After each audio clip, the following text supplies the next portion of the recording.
Marija Mikallef qed titħallas ferm inqas minn kemm kien jitħallas iċ-chairman preċedenti tal-Air Malta taħt Gvern Nazzjonalista. Iżda rapporti li deru f'xi mezzi tax-xandir fosthom dawk tal-Partit Nazzjonalista, Mikallef sfat kritikata bl-aħrax minħabba l-impjieg ta' xufier. Tkellimna mal-Ministru għat-Turiżmu Edward Zammit Lewis.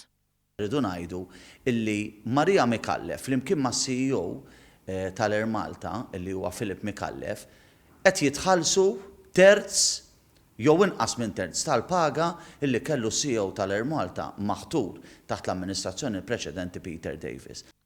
Il-Ministru saħaq li l-Partit Nazzjonalista jekk ta' kelma li sejjen lill gvern biex l-Air Malta tiġi fuq saqajja m'għandux itellef bi propaganda rħisa.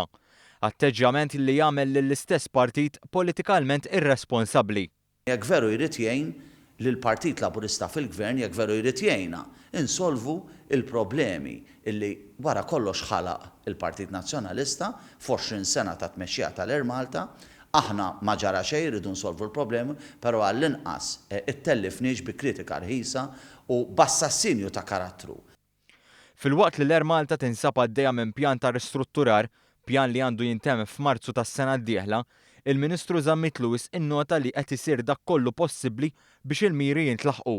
Kien hemm targets li kienu għadhom ma ntlaħqux u aħna għaddejjin b'ħidma bla qiegħda biex nilħquhom. Ċertament l-għana ħari huwa mhux biss illi nilħqu it-targets ta' restructuring process, però li nġibu linja tal-ajru li hija rilevanti fl-Ewropa u wkoll kummerċjalment vijabbli. Riżultati ppubblikati riċentament juru li l-Air Malta minkejja li naqset il-passiġġieri ħabba s-sitwazzjoni fil-Libja u fir-Russja, xorta baqgħet l-iktar linja tal-ajru li ġabet passiġġieri lejn Malta. Dan grazzi għax-xogħol li sar mit-tmexxija tal-istess kumpanija.